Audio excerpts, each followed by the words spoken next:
Buenas tardes.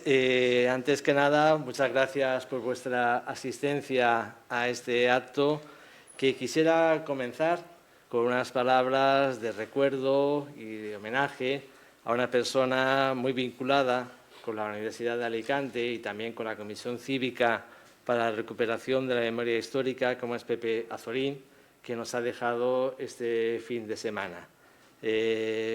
Para nosotros como universidad, y supongo que para todo el mundo alicantino que se mueve en estos ámbitos, la figura de Pepe Azorín es un referente y, por supuesto, que valgan estas modestas palabras como un recuerdo por tan triste noticia que hemos conocido hace unas pocas horas. Bueno, vamos a dar comienzo a este acto y vamos a justificarlo de alguna manera. En diciembre, en el pasado mes de diciembre, me acuerdo que José Antonio Fernández Cabello, que no está aquí porque está disfrutando con los nietos, cosa que es más que justificada, está en Bilbao, bueno, pues me llamó para participar en una jornada que, con distintos actos en centros docentes para hablar de la diferencia o de las diferencias entre lo que era una democracia y una dictadura ante los chavales de esos institutos. Aquella experiencia fue tremendamente positiva. Yo recuerdo en el Jorge Juan, que es donde me correspondió hablar, ver el salón de actos completamente lleno de chavales escuchando con mucha atención nuestras palabras, pues es algo que nos llenó de orgullo, ¿no? y nos emocionó. Bueno, a raíz de esa celebración, que espero que se repita, porque el año pasado fue con motivo del 50 aniversario del fallecimiento del general Franco, pero para hablar de derechos humanos, para hablar de estos temas, siempre tenemos alguna justificación y espero que, porque es una necesidad ir a los centros docentes, espero que se repita estas jornadas.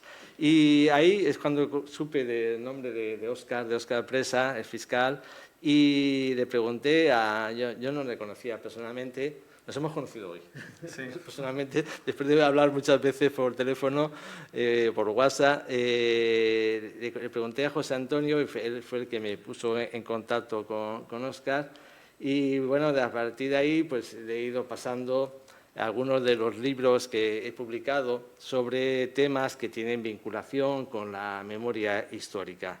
Yo últimamente casi ando a medio camino entre la historia, el derecho y la literatura, pero bueno, siempre me ha gustado moverme en esos caminos de comunicar las áreas de conocimiento.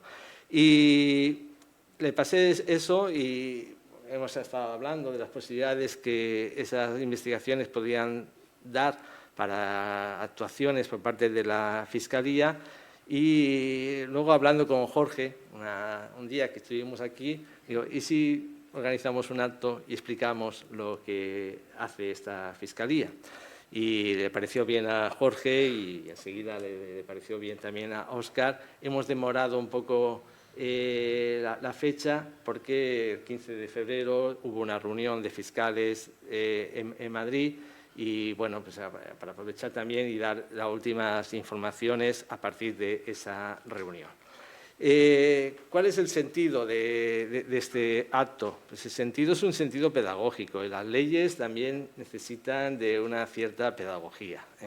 De una pedagogía, porque muchas veces no están bien explicadas y nosotros escuchamos noticias, valoraciones críticas en los medios de comunicación, pero lo que no tenemos es conocimiento de la propia ley. Y en el caso que nos ocupa, que es la Ley de Memoria Democrática, yo, que por la cuenta que me trae he tenido que leerla un montón de veces, sobre todo los artículos 3, 4 y 5, eso me lo sé de memoria.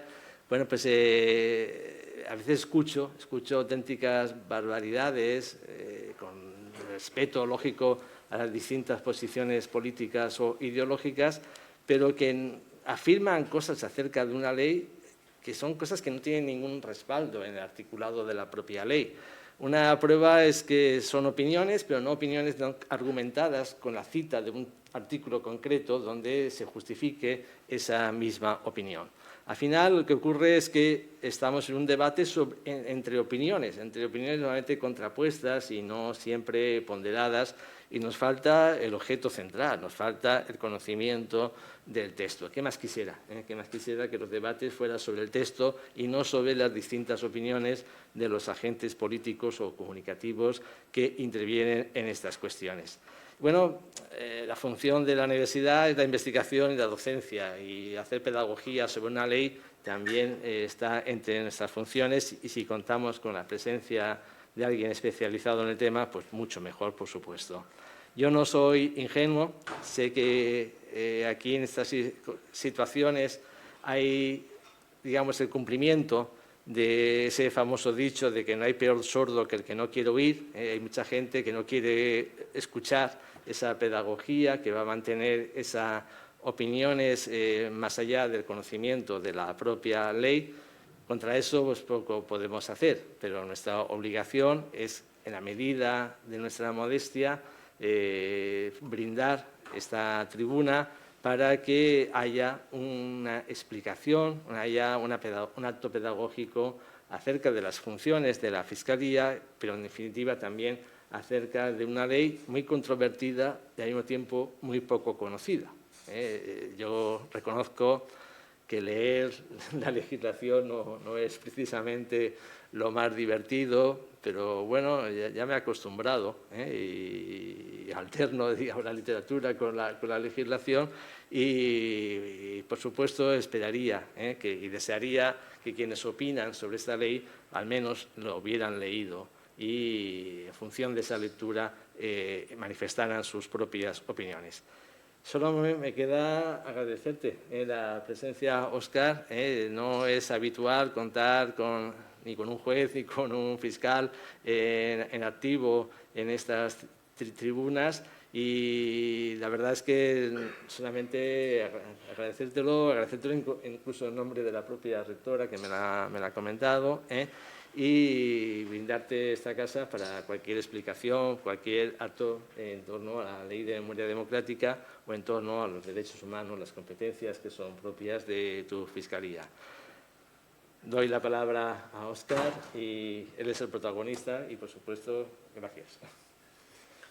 Pues muchísimas gracias, Juan Antonio. La verdad que agradecerte a ti la presentación. Yo siempre aprendo con vosotros, escuchando y aprendo sobre todo lo que ya sabéis sobre memoria histórica y memoria democrática. Bueno, yo esto no lo quiero hacer una ponencia que sea muy técnica, porque de verdad el mundo del derecho, el mundo jurídico es complicado, incluso para nosotros. A veces hacen unas normas, unas leyes que ni siquiera nosotros comprendemos, ¿no? Pero sí que he preparado una presentación como un guión, únicamente para que podamos ver prácticamente las funciones que estamos desempeñando en la Fiscalía Delegada de Alicante. Agradecerle, que sí que quiero agradecer la oportunidad que me ha dado Juan Antonio, el estar aquí esta tarde y poder contar con vosotros, con todos vosotros. Agradeceros a vosotros también haber venido esta tarde a poder escuchar en qué medida nosotros en la Fiscalía trabajamos para que se puedan recuperar la memoria de las víctimas y, sobre todo, también la reparación, que es muy importante, y esos derechos que establecen de verdad justicia, reparación y garantía de no repetición. También quería agradecerle a la Universidad de Alicante esta oportunidad que me da, y que nosotros siempre estamos abiertos a la Fiscalía. Tenemos que tener una cercanía con los ciudadanos, y eso es lo que es necesario, y que se vea que nosotros también, nuestro trabajo está más próximo a la ciudadanía de lo que parece. Bueno, básicamente,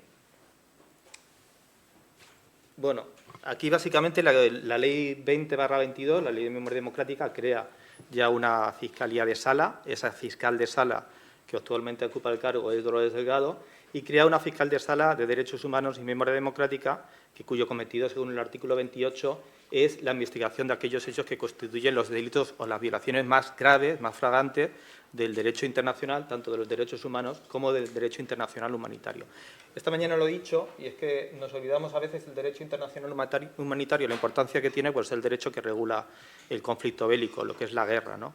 Y así, incluso la guerra parece que no pero hasta la guerra está sometida a normas, desde las convenciones de Ginebra del 49 y todas las normas que posteriormente se llevaron a cabo, la Declaración Universal, por supuesto, de los Derechos Humanos, los pactos internacionales de derechos civiles y políticos, así como también el Convenio Europeo, en el ámbito de la Unión Europea, el Convenio Europeo de Derechos Humanos.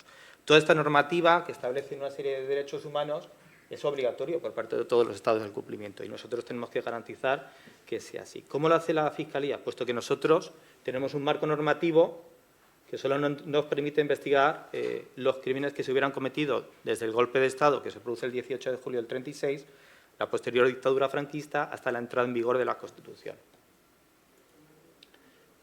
Bueno, ahora veremos el marco normativo, el marco competencial. Veamos primero el marco normativo.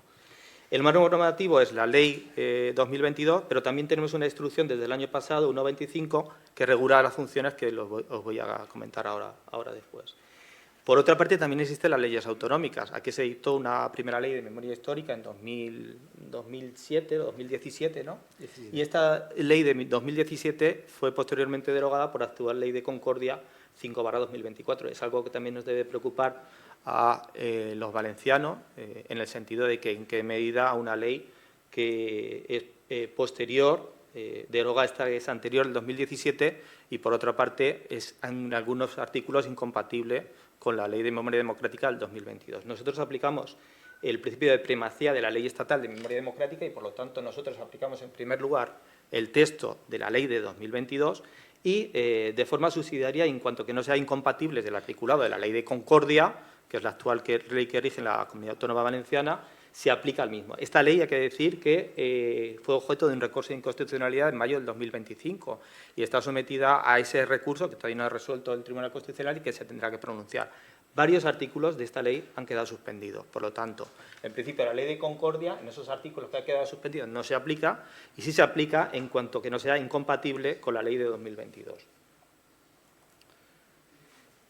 Bueno, lo que nosotros, nuestra organización está formada en primer lugar por la fiscal de sala coordinadora, que la ocupa el cargo actualmente Dolores Delgado García en Madrid, y por otra parte hay 2 fiscales adscritos que colaboran con ella en esa unidad central. Luego, por otra parte, hay fiscalías delegadas desde hace un año.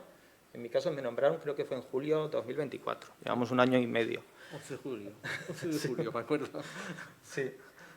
Somos muy jóvenes, una fiscalía muy reciente, pero es necesario que se conozca qué estamos haciendo nosotros por la recuperación de la memoria histórica, ¿no?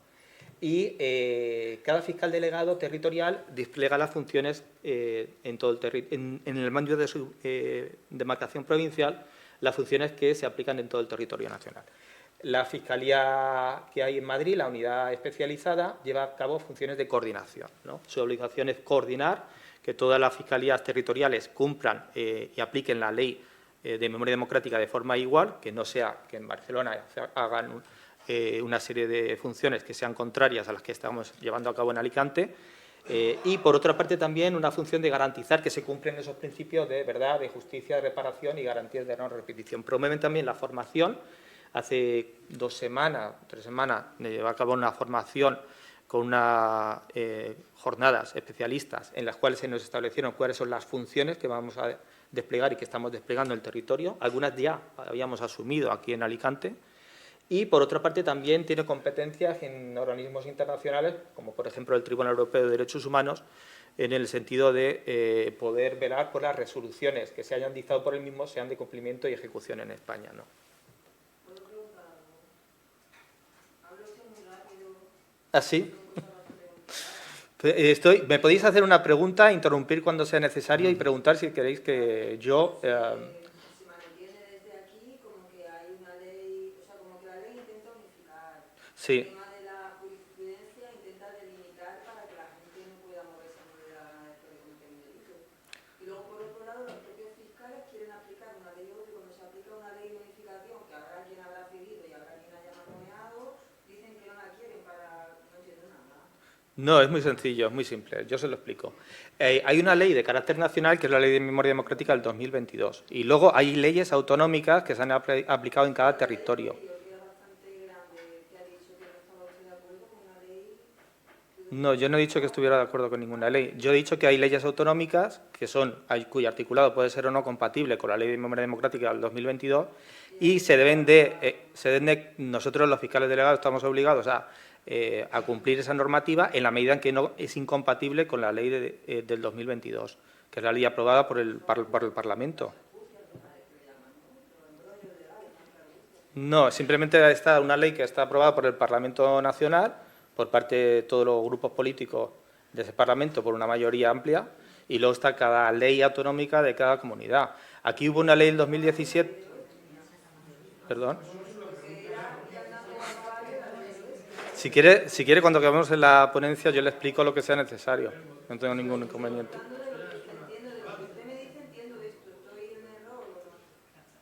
Bueno, luego habrá un turno de preguntas y, sí, y haremos todas las preguntas, ¿eh?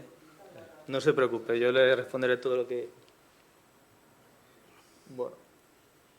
Nuestro criterio competencial es tanto temporal como subjetivo. Por un lado, temporal es que nosotros solamente llevamos a cabo el conocimiento de los hechos que hayan ocurrido después, como lo he dicho antes, del golpe de Estado el 18 de julio del 36 y la posterior dictadura franquista hasta la entrada en vigor de la Constitución española que se produce el 29 de diciembre del 78. La Constitución es del 6 de diciembre, pero entró en vigor 20 días después, ¿no?, de su publicación.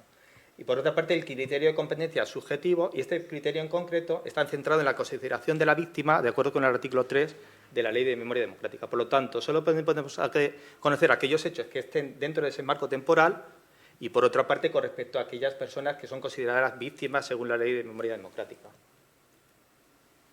¿Qué se entiende por víctima?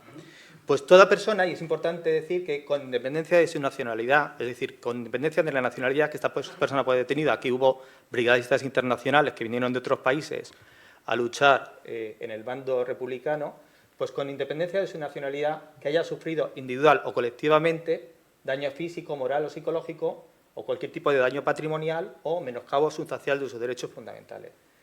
En este caso, como consecuencia de acciones y omisiones que constituyan violaciones de las normas internacionales, lo que estamos viendo antes, lo que es la violación de lo que es el derecho internacional humanitario y del derecho internacional de los derechos humanos, ocurrida en ese marco temporal. No obstante, el artículo 3 también establece un gran despliegue de qué son víctimas según la Ley de Memoria Democrática. Aquellas personas fallecidas o desaparecidas, estamos abocando exhumaciones casi en todo el territorio nacional. Aquí estáis algunos de las asociaciones que os estáis encargando de impulsar esas exhumaciones. Las personas que sufrieron detenciones arbitrarias, torturas, malos tratos, las que sufrieron presión, deportación, trabajos forzosos e internamientos, las que sufrieron el exilio, aquí tenemos todos los alicantinos, los que fueron exiliados, se tuvieron que exiliar tras la Guerra Civil, recordemos también el Innsbruck en el puerto de Alicante. Las personas que padecieron represión económica, a consecuencia también de la Guerra Civil, la posterior dictadura, las personas del colectivo LGTBI también están amparados, que sufrieron represión durante la dictadura. Las personas que sufrieron también represión en sus cargos o empleos o trabajos públicos, cuando acabó la Guerra Civil, se dictó la Ley de Reformas Políticas del 57, ¿fue? Bueno, esta Ley de Reformas Políticas declaró que todos aquellos que tenían un empleo, un cargo público durante la Segunda República, lo perdieron por ser republicanos.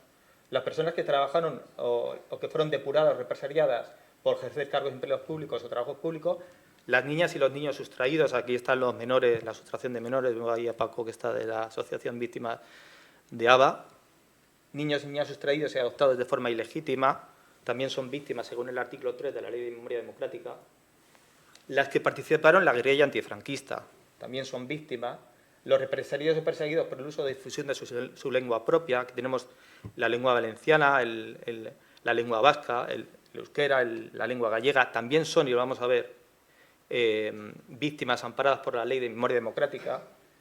Todos aquellos que sufrieron persecución por su conciencia, no había libertad religiosa y, por lo tanto, sufrieron persecución por su conciencia, creencias religiosas, quienes pertenecieron también a la masonería, y las que sufrieron también víctimas por haber ayudado o auxiliado a todas las víctimas del artículo 3.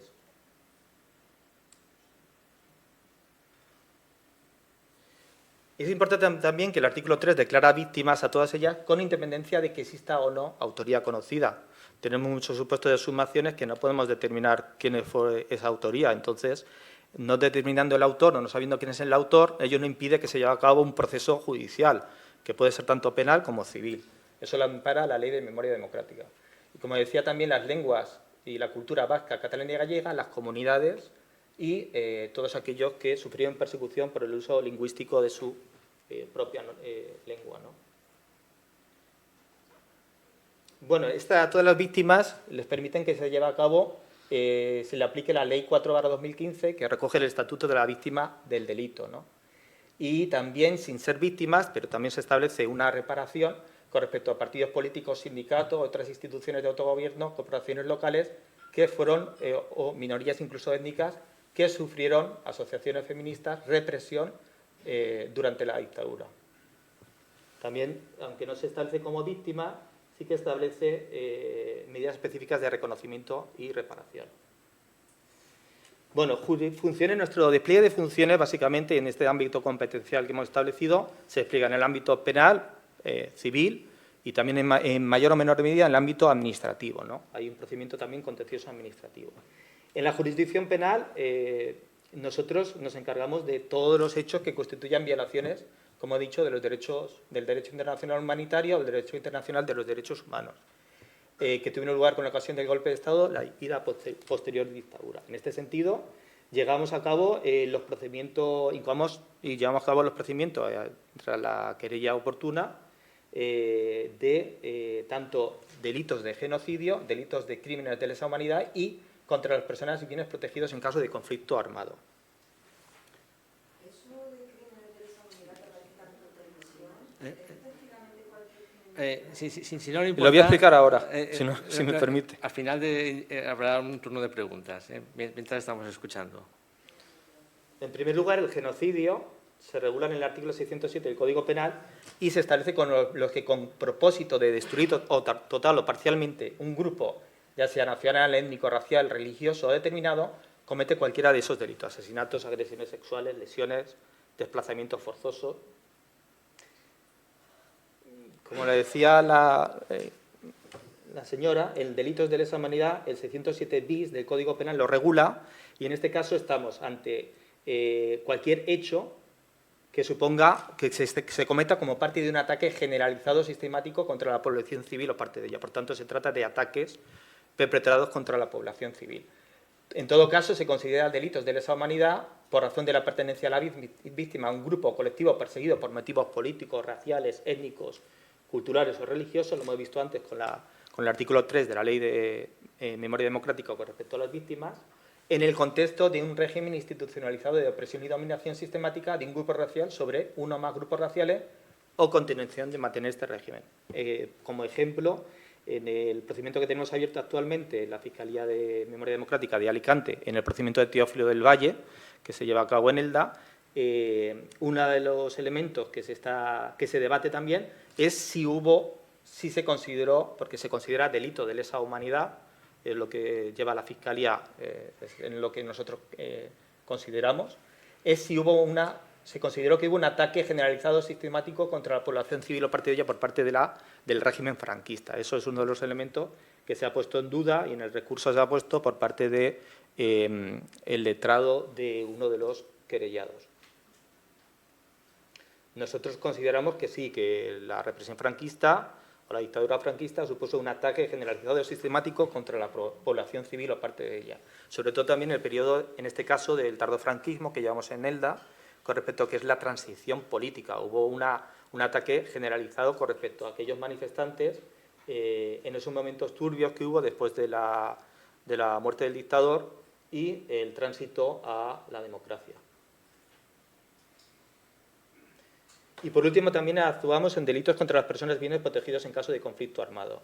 Bueno, y se trata aquí de una serie de hechos: maltrato de obra, medios y métodos de combate prohibidos, realización de ataques indiscriminados contra la población.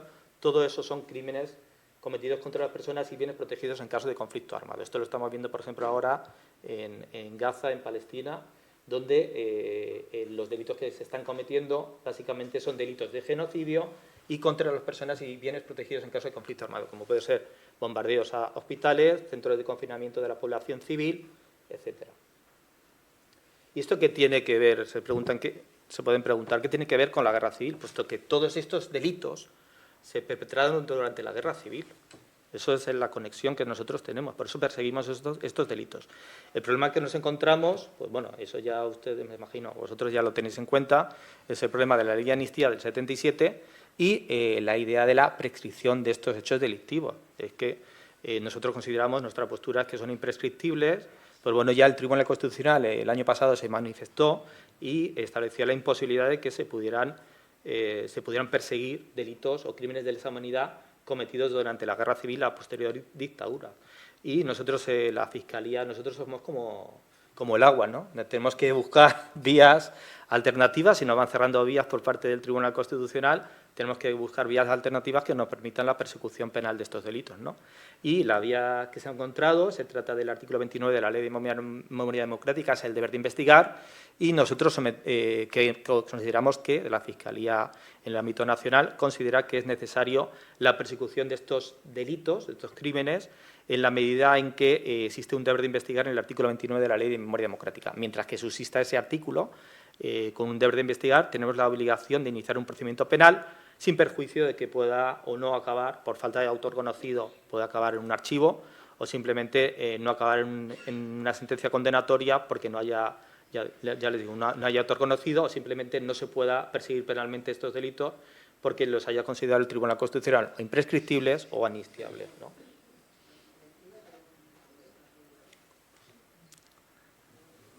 En la jurisdicción, perdone, sin... Que no parece que la investigación de los delitos sea una cosa entre los leyes y la persona víctima. En su departamento están más bien sobre el tema... Bueno, nuestra obligación es perseguir estos delitos e investigar. El deber de investigar lo establece el artículo 29, con lo cual nosotros tenemos que iniciar un procedimiento penal, como el que llevamos de Teófilo del Valle en Elda, con la finalidad de llegar a una resolución judicial.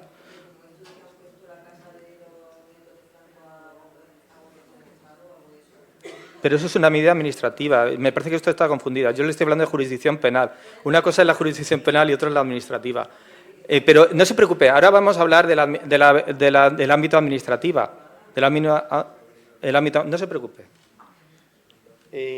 Por otra parte, en la jurisdicción penal, otro de los procedimientos que llevamos es la sustitución de menores recién nacidos. Actualmente, aquí en la provincia de Alicante, desde julio, creo que del año pasado, hemos incubado 14 expedientes, que son diligencias de investigación penal, 14 que se han sometido a la Fiscalía General del Estado, la Secretaría Técnica se ha dado notificación de la misma, también a la Fiscalía de Sala, en las cuales nosotros llevamos a cabo el estudio y la investigación sobre posible sustracción de menores recién nacidos aquí en la provincia de Alicante. Se prevé que existe, bueno, en el cementerio de Alicante, es algo que ya es noticia, hay más de 8.000 bebés robados, posiblemente, más de 8.000 que se hayan allí enterrados en el cementerio de Alicante. Hay que investigar, de acuerdo con las denuncias o las querellas que interpone la familia, efectivamente si existe esa posibilidad de que se trate de sustracción de menores recién nacidos. Este caso, este tipo de penal, conlleva otros tipos delictivos, es decir, no solamente la sustracción de menores. Tenemos delitos de lesa humanidad, desaparición forzada, como estableció la relatora de Naciones Unidas en la ONU, delitos de detención ilegal, delitos de suposición de parto, puesto que ya, si bien en el supuesto de que se trate de un supuesto de bebé robado, evidentemente también la parte que compra, digamos, o que obtiene ese bebé a cambio supone su propia situación de embarazo y parto posterior y, por tanto, es un delito también de suposición de parto. Es un delito también de alteración de la paternidad o maternidad que le corresponde al menor. Y, por último, también un delito de falsedad documental, puesto que es necesario que se lleve a cabo la falsificación de esos documentos públicos como inscripciones de nacimiento para la comisión o la perpetración del hecho delictivo. Digamos que esto sería el medio a través del cual se cometen los otros delitos. Por lo tanto, es un delito que supone un conjunto de conductas típicas o delictivas. El artículo 3.1h, lo hemos visto antes, también son víctimas. Los niños y las niñas decían que fueron durante la dictadura entregados a familias de adopción, ¿no? Por cauces totalmente ilegítimos, ¿no? Bueno, en este caso la normativa es la circular de la Fiscalía General del Estado de 2012 y en esta circular establece los procedimientos de sustracción de menores recién nacidos. Esta circular establece que nosotros los fiscales incoaremos diligencias de investigación penal por estos delitos y luego se llevará a cabo un decreto por el cual se acordará la práctica de las exhumaciones en función de la documentación que nosotros hayamos o no recibido, ¿no?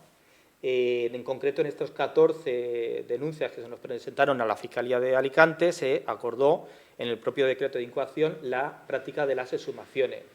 Estas prácticas es necesario, además, bueno, en primer lugar, permite en la circular que el fiscal pueda acordarlas sin necesidad de una resolución judicial, no es necesario ningún tipo de autorización judicial, y lo dice la propia circular, para la práctica de las exhumaciones. Y, por otra parte, se debe oficiar a determinadas entidades públicas, como es el Instituto de Medicina Legal, a través de un médico forense, que se encarga de la recogida de los restos y que es el cotejo pericial del ADN, la Policía Judicial, el Servicio de Cementerios, que es necesario que tenga conocimiento y que provea de los medios materiales y personales necesarios, y el Instituto Nacional de Toxicología, que se encarga del análisis genético de las muestras que sean halladas, ¿no? Es importante también decir que las administraciones públicas todas tienen un deber de colaboración. Es decir, cuando se requieren por parte de la Fiscalía, su obligación es prestar esa colaboración tanto personal como material y, por tanto, no pueden negarse a ello, sobre todo los ayuntamientos, ¿no? En los que depende el servicio de cementerios municipal, ¿no? Y, por lo tanto, su incumplimiento puede comportar un delito de desobediencia, ¿no? Y está castigado con pena de inhabilitación. Por otra parte, también tenemos competencias con respecto a delitos de odio, ¿no?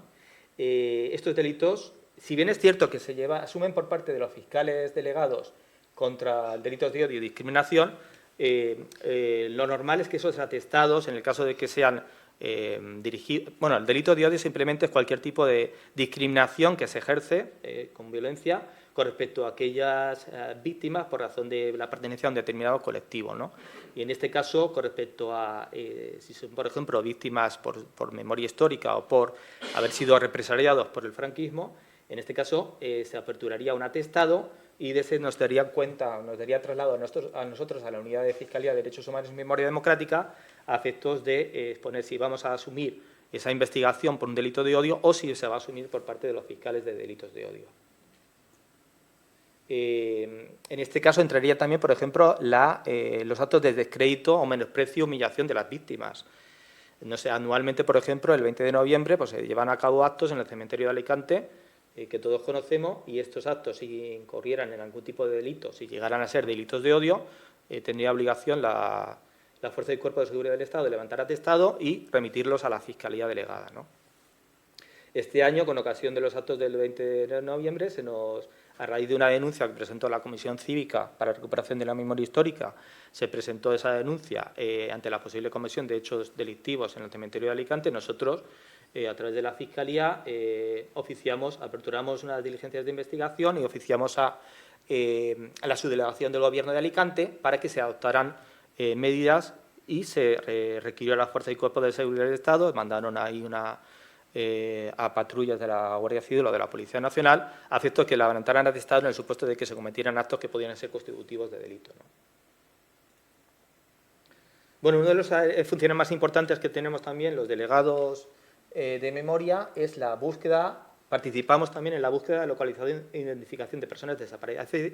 Hay que decir que esto actualmente es competencia de las administraciones públicas. Son las administraciones públicas, ya sea las comunidades autónomas o los entes municipales, los que promueven los procesos de exhumación, ¿no? Sin embargo, nosotros tienen la obligación de informar, aunque no siempre lo hacen, informar a la Fiscalía delegada de todos esos actos o esas exhumaciones que se van a practicar. Nosotros también podemos requerir a las administraciones públicas para saber exactamente en qué proceso están esas exhumaciones y si se van a llevar a cabo durante el año o no, o si se van a demorar. Tenemos competencias para requerirles, ¿no? Bueno, las exhumaciones se llevan a cabo por Convención Internacional para la Protección de todas las personas contra las desapariciones forzadas, hecha en Nueva York. Es importante decir que toda la normativa yo creo que la mayor parte también lo saben, toda la normativa sobre exhumaciones y sobre memoria histórica es una obligación que nos impone a España Naciones Unidas. Esto es así. La relatora o el relator de Naciones Unidas establece que en aquellos países donde ha habido una guerra civil, una posterior dictadura, es necesario que se lleven a cabo procesos de memoria histórica, de memoria democrática, para que se garanticen los derechos que se establecen por Naciones Unidas a la verdad, a la justicia, a la reparación y a la garantía de no repetición, ¿no?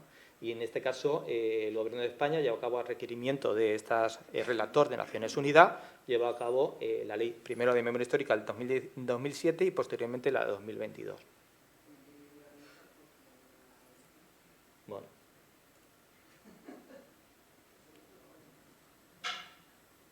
Bueno, lo que he comentado aquí es el derecho a conocer la verdad sobre las circunstancias de la desaparición, todas las desapariciones forzadas, y llevar a cabo estos procesos de búsqueda, localización y liberación.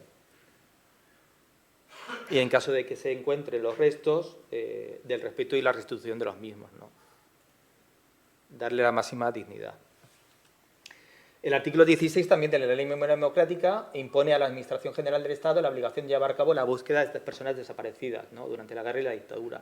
Actualmente se lleva a cabo por el Ministerio de Política Territorial y de Memoria Histórica, ¿no? Y nosotros, como he dicho, también tenemos funciones de impulso, ¿no?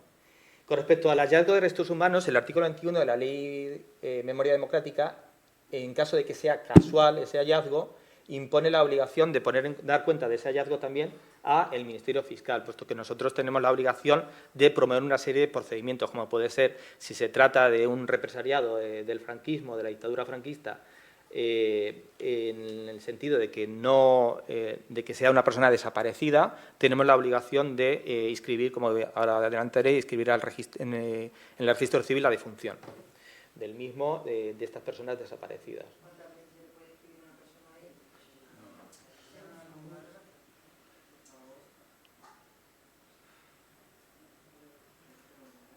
Bueno, aquí vemos las exhumaciones. Hay que decir que no todas las exhumaciones son iguales, ¿no? Estas son las exhumaciones que se están practicando en Asturias. En Asturias, el compañero, las exhumaciones que se practican ahí son individuales. Suelen ser exhumaciones, los restos que se suelen hallar son individuales.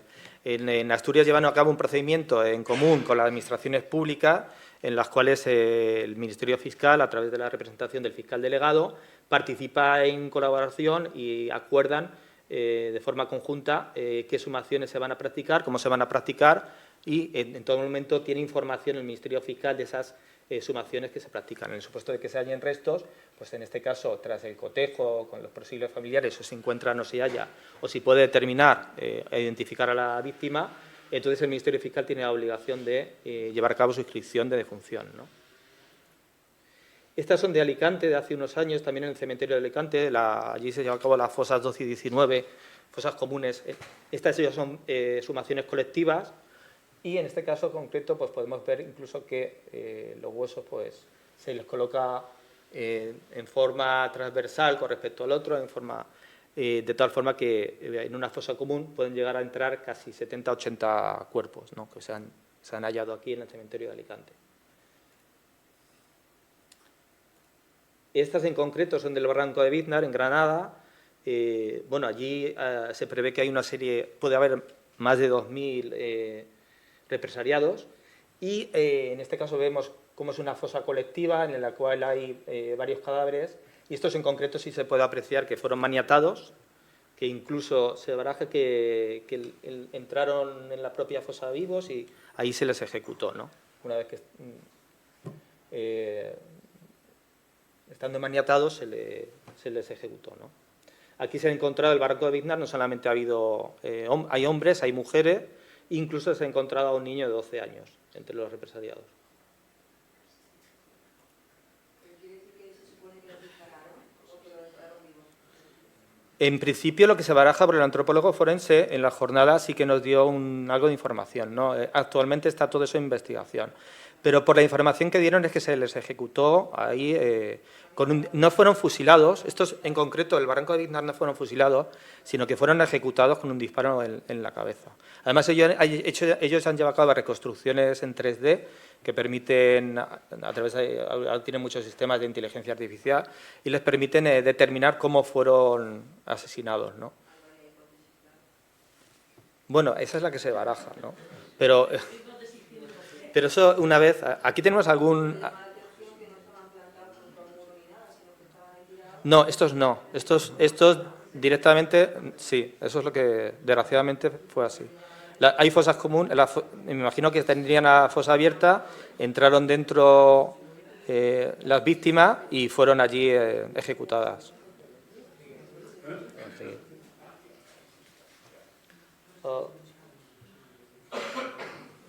Bueno, nosotros también tenemos que practicar, por eso es necesario que se dé cuenta al Ministerio Fiscal, promover para que se practiquen cuantas actuaciones sean necesarias para la identificación de los cadáveres, ¿no?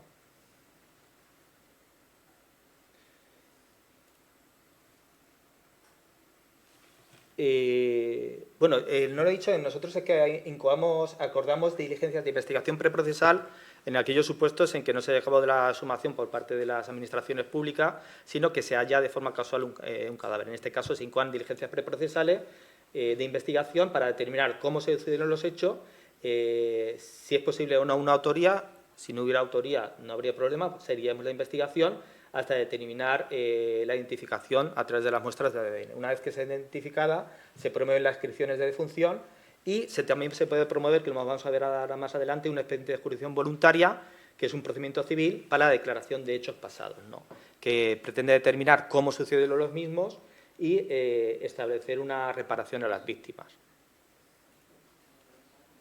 Este expediente, como lo he comentado, lo he adelantado, es un expediente de jurisdicción civil y es importante porque es uno de los procedimientos que tenemos para la reparación de las víctimas. Este procedimiento se puede llevar a cabo de oficio por parte del Ministerio Fiscal o por denuncia de las víctimas, incluso de las asociaciones de memoria histórica, y se regulan los artículos 80 bis y siguientes de la Ley de Jurisdicción Voluntaria. Este procedimiento pretende obtener, con el que se pretende obtener una declaración judicial a través de un auto judicial en un procedimiento judicial civil en el que se determinan las circunstancias de los hechos, cómo sucedieron, así como se establece una reparación de las víctimas, en el sentido de que se declara que fue víctima de la represión franquista, se declara la nulidad de la sentencia, en el caso que hubieran sido condenados por la represión, la nulidad de sentencia por la ilegitimidad del gobierno o del régimen que los condenó, y se establece en ese sentido la reparación de las víctimas.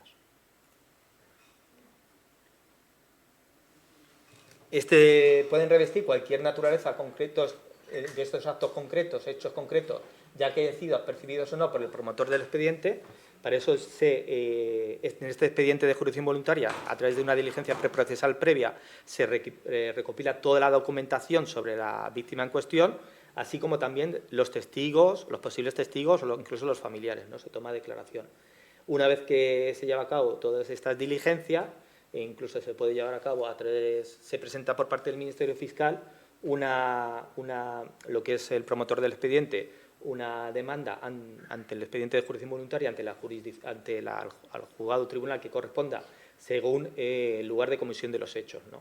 Si hubieran sucedido aquí en Alicante, se encontrara aquí el hallazgo casual de la persona que hubiera sido represaliada, no tiene por qué haber sido asesinada, sino que pueden ser represaliados sin que hayan llegado a ser asesinados, sino simplemente, por ejemplo, por sus ideas políticas o por otra serie de circunstancias.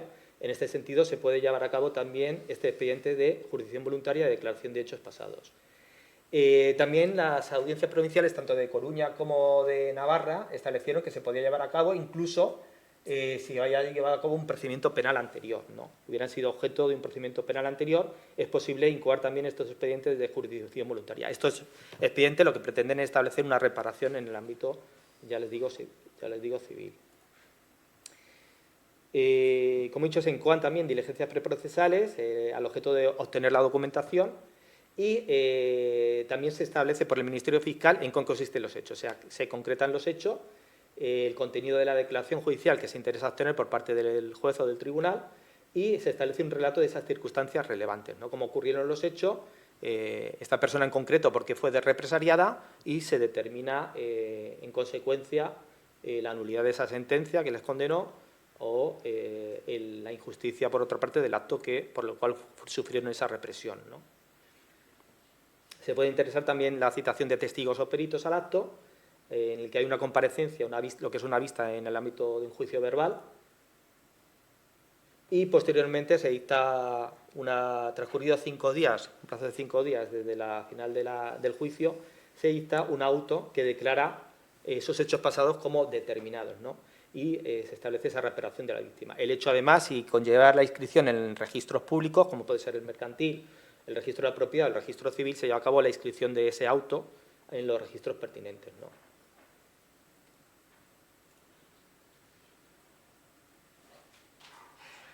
Bueno, el registro civil, como he dicho también, es otro de los elementos que llamamos nosotros, que las inscripciones de defunción, ¿no? Estamos ante personas desaparecidas, en las cuales, tras el hallazgo de las mismas, sufrieron esa desaparición forzosa, fueron objeto también de víctimas de la represión. Es necesario, por tanto, la inscripción de defunción, ¿no?, de las mismas. Y, por tanto, se promueven. Ignoro si, por otra parte, en el cementerio de Alicante, me imagino que el cementerio de Alicante, como la mayor parte de ellos fueron por sentencias condenatorias, sí que se llevaría a cabo la inscripción de defunción, porque a nosotros nos han dado traslado por parte de las administraciones públicas. Evidentemente, en este caso no promovemos la inscripción porque ya consta la inscripción en el registro civil de defunción. Pero sí que, sin embargo, podemos incoar ese procedimiento de declaración de hechos pasados que hemos visto antes, a efectos de determinar que esas sentencias condenatorias, a pesar de que la Ley de Memoria Democrática ya declara que son totalmente ilegítimas, se declara la ilegalidad de las mismas y se establece esa resolución, ese auto, que pretende llevar a cabo una reparación de las víctimas, ¿no? En la jurisdicción, por último, también tenemos competencia en la jurisdicción contenciosa administrativa. En este caso tenemos menos competencia, menos funciones, porque lo suelen llevar a cabo los fiscales delegados especialistas en contencioso administrativo, pero es todas las actuaciones que se llevan a cabo como consecuencia de un procedimiento administrativo ante las administraciones públicas, en las cuales se lleve a cabo el procedimiento posteriormente ante la jurisdicción contencioso administrativa, ¿no? Solamente nosotros asumiremos lo mismo cuando afecte de manera directa al derecho internacional de los derechos humanos, que es nuestra función que tenemos asignada, ¿no? Con respecto a las relaciones con las administraciones públicas, en este caso nosotros estamos encuadrando expedientes gubernativos, ¿no? Estos expedientes gubernativos pretendemos con ellos establecer cuál es la situación y que nos den información a las administraciones públicas, sobre todo los ayuntamientos, de cuál es el cumplimiento por parte de los mismos de la Ley de Memoria Democrática. Como ustedes saben, como sabéis, el artículo 35, entre otros artículos de la Ley de Memoria Democrática, obliga a eliminar aquellos símbolos, elementos que sean contrarios a la Ley de Memoria Democrática, ¿no? Estos elementos, bueno, se consideran como elementos contrarios a la memoria democrática, es decir, el artículo 35, cualquier tipo de elementos establecidos en las edificaciones o edificaciones, incluso construcciones, escudos, insignias, placas y otros elementos, objetos adosados a esos edificios públicos o situados en la vía pública. Por lo tanto, aunque sean de carácter privado, que tengan acceso a una colectividad o lo que es a la publicidad de los terceros interesados, ¿no?, lo que sea el ámbito público. En este caso, cuando realicen menciones que llevan a cabo exaltación personal o colectiva de la sublevación militar o de la posterior dictadura, en este caso la Ley de Memoria Democrática declara la legalidad de las mismas y obliga a las administraciones públicas a su retirada. Durante los últimos años, pues hemos conocido que muchas ciudades, aquí en Alicante se ha acabado también el cambio de alguna de las calles del Callejero, se han llevado a cabo el cambio de esas calles que hacían alusión a generales de la dictadura o a relación con la del bando sublevado, ¿no?, que era objeto de la sublevación militar, ¿no? En este caso, todas esas referencias también se consideran, de los topónimos en el Callejero, de esas calles, como he dicho, se consideran contrarias a la memoria democrática y es necesaria su modificación, no su cambio. El apartado tercero establece la obligación de las administraciones públicas de que actúen las medidas que sean necesarias para su retirada de estos elementos. Como sabéis, saben ustedes, como sabéis, no todos los ayuntamientos han procedido a la retirada de elementos. Tenemos aquí, por ejemplo, en el Ayuntamiento de Alicante no ha procedido a la retirada del catafalco que hay de José Antonio Primo de Rivera en el cementerio de Alicante, ¿no? Y es un elemento, consideramos que es un elemento, un monumento que ensalza el bando sublevado, la sublevación militar, y además supone el enaltecimiento del mismo y la humillación, el desprecio de las víctimas de la Ley de Memoria Democrática. Por lo tanto, la Fiscalía considera que debe llevarse a cabo su retirada o resignificación, pero claro, consideramos que la resignificación es más complicada. Vamos a hablar ahora también de la resignificación y contestaremos a las dudas que haya, porque eso es importante, porque la Ley de Memoria Democrática establece esa posibilidad, ¿no? Por ejemplo, en Callosa del Segura, lo vamos a ver ahora, en Callosa del Segura existe una cruz que estaba en un ámbito público, creo que estaba en una plaza, y sin embargo esta cruz, por aplicación de la Ley de Memoria Democrática, se ha trasladado con un convenio, un acuerdo que se ha llevado con el consistorio municipal y creo que es la parroquia de Callosa del Segura, se ha trasladado a una iglesia y está en una zona dentro, o sea, de lo que es el ámbito público, porque da a la calle, pero dentro de lo que es el recinto de esa iglesia, ¿no? El tema es si nosotros hemos aperturado un expediente gubernativo para, en primer lugar, requerirle de toda la documentación y cómo se lleva a cabo esa supuesta resignificación, porque es posible que se lleve a cabo, lo voy a explicar ahora, lo que es la resignificación o reinterpretación de los elementos o símbolos que pueden enaltecer o que enaltecen la sublevación militar, ¿no? En este sentido, lo que está llevando a cabo ahora lo que es el Ministerio de Política Territorial es no la retirada, sino la resignificación, la reinterpretación.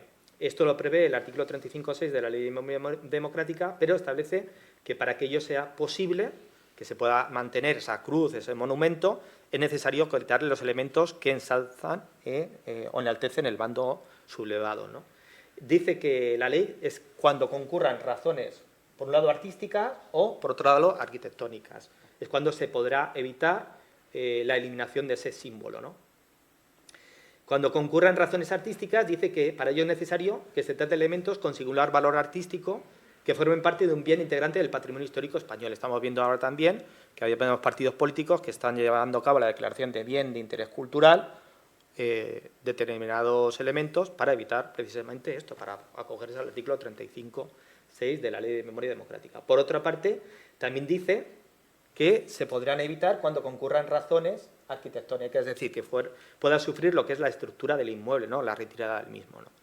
Y esta posibilidad también la recoge o la ampara la Ley de Memoria Democrática, ¿no? En cualquier caso, si se mantuviera tanto por razones artísticas como por razones arquitectónicas, sería necesario que se incorporara una mención orientada a la reinterpretación de dicho elemento, es decir, que se eliminaran todos aquellos emblemas o símbolos, simbología, que por tanto, enaltezcan el bando sublevado y supongan una humillación de las víctimas. Digo que esto es muy difícil que se haga en el catafalco de José Antonio Primo de Rivera, porque todos aquí lo conocemos, hemos visto cómo es y es muy complicado. Además hay un monolito al lado que hace referencia al ensaltado, entonces es complicado yo entiendo que es complicada la resignificación. Esperemos a ver qué contesta el ayuntamiento, ¿no? Bueno, como os he dicho, aquí incoamos expedientes gubernativos y requerimos formalmente a la Administración competente que nos dé traslado de toda la documentación que tengan sobre ese emblema, ese monumento, sorprendentemente por la modificación del callejero cuando tienen previsto y si lo van a hacer, ¿no?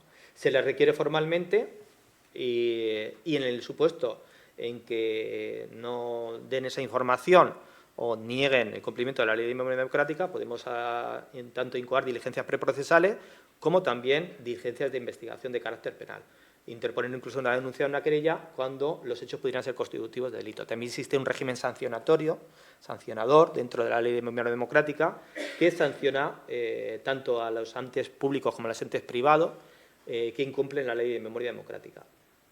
Es importante también, porque esto tampoco se conoce por parte de todos, que tampoco la Ley de Memoria Democrática prohíbe todo elemento que que tenga acceso a la vía pública y que enaltezca el bando sublevado. Y lo digo porque muchas veces el ciudadano particular piensa que en su balcón de su edificio, de su casa, puede poner lo que quiera, ¿no? Y, por ejemplo, poner una bandera que ensalce la sublevación militar o la dictadura franquista podría ser, de hecho, no podría ser, sino que es contrario a la Ley de Memoria Democrática. En este caso es el ayuntamiento el que tiene la obligación de requerir formalmente al ciudadano para que retire ese emblema y, si no lo hace, se le da un tiempo prudencial, si no lo hace, podría ser sometido a un régimen sancionador, ¿no?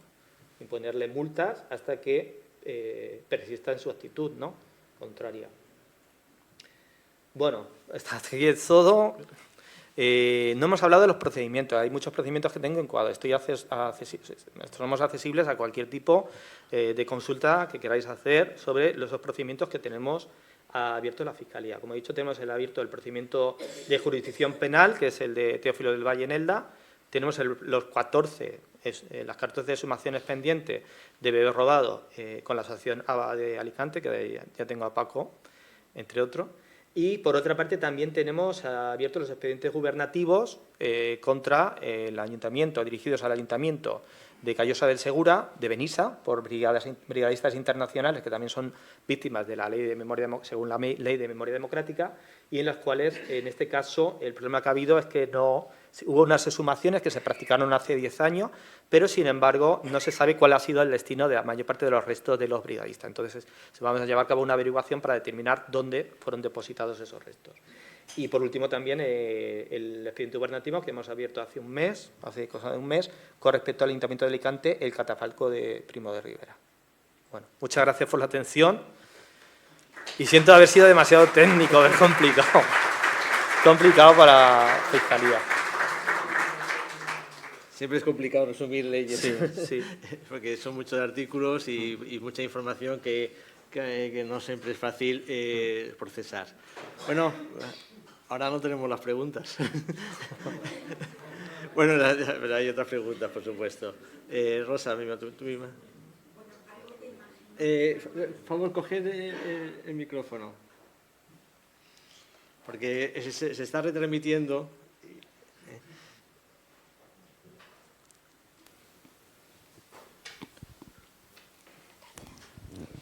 Simplemente se me debe haber pasado los espacios, digamos, que deben estar especialmente protegidos por la legislación internacional. El caso que usted ha mencionado de hospitales, cierto tipo de instituciones. Las educativas están recogidas, ¿verdad? Sí. Es que se me ha pasado y recordaba el horror en Irán de la escuela. Pues sí, está incluido. Eso es todo el derecho internacional humanitario, son delitos contra las personas y los bienes protegidos en caso de conflicto armado. No he dicho todo lo que hay, porque no les quería aburrir demasiado, ¿no? Porque es toda una normativa penal muy técnica, ¿no? Pero es cierto que incluye muchísimas conductas. Por ejemplo, está incluido también los hospitales, los centros sanitarios, el personal sanitario, como ha sido también objeto de delitos allí en Gaza, en Palestina. Las escuelas también. Cualquier lugar de confinamiento de la población civil está incluido entre las personas bienes protegidos en caso de conflicto armado. El derecho internacional humanitario es que no conocemos lo más obvio. Y es que, por ejemplo, si hay una rendición de tropas, no se les puede asesinar. En el momento en que ellos deponen las armas y ponen los brazos en alto, no se les puede asesinar. Se convierten en presos bélicos, presos de guerra, y ni siquiera los que han sido hasta hace un momento soldados se les puede asesinar, contra sí más la población civil que está totalmente protegida. No pueden eliminar, o sea, no se puede eliminar, por supuesto, las escuelas, los hospitales, cualquier centro público. Es decir, en los bombardeos indiscriminados, en los ataques indiscriminados, son totalmente contrarios a todas las normativas de derecho internacional. Es decir, no solamente la Declaración Universal de Derechos Humanos, los pactos internacionales de derechos, las convenciones de Ginebra del 49, todo lo que es actualmente, que nosotros llamamos el derecho internacional humanitario, que es el conjunto de esa legislación internacional que protege a las personas y bienes, totalmente supone cualquier tipo de atentado contra los mismos un delito que es de los más graves, ¿no? Porque es un delito que con el que se protege a la población civil. Las escuelas, dramático que tantos dirigentes lo ignoren. bueno, se refiere, por ejemplo, al conflicto de Irán actualmente. Los bombardeos indiscriminados los está viviendo Gaza o Palestina desde hace años, ¿no? Hace 2 años, cuando empezaron a raíz del 7 de octubre, empezaron con los bombardeos en la Franja de Gaza, pero ya anteriormente ellos ya sufrían la represión, ¿no? La apartheid que sufrían allí en Palestina. Pero en concreto y con respecto a Irán, lo que es un bombardeo indiscriminado está totalmente prohibido. Ellos no pueden justificar esas acciones bélicas, como lo han hecho, en que un fallo de la inteligencia artificial, ellos tienen la obligación de saber exactamente los objetivos que bombardear y, por supuesto, si son hospitales públicos. De hecho, me atrevería a decir que ni siquiera las ciudades pueden ser bombardeadas porque son lugares donde existe población civil. Ellos siempre lo amparan en que son lugares donde, por ejemplo, en Gaza, Palestina, donde se refugiaban posibles terroristas y llegaron a decir que estaban en el subsuelo bajo los hospitales para poder bombardear los hospitales. Esto es una barbaridad y no es contrario totalmente al derecho internacional humanitario, a todas las, no solamente la normativa internacional, sino las resoluciones que ya hay dictadas de carácter internacional. Muchas gracias.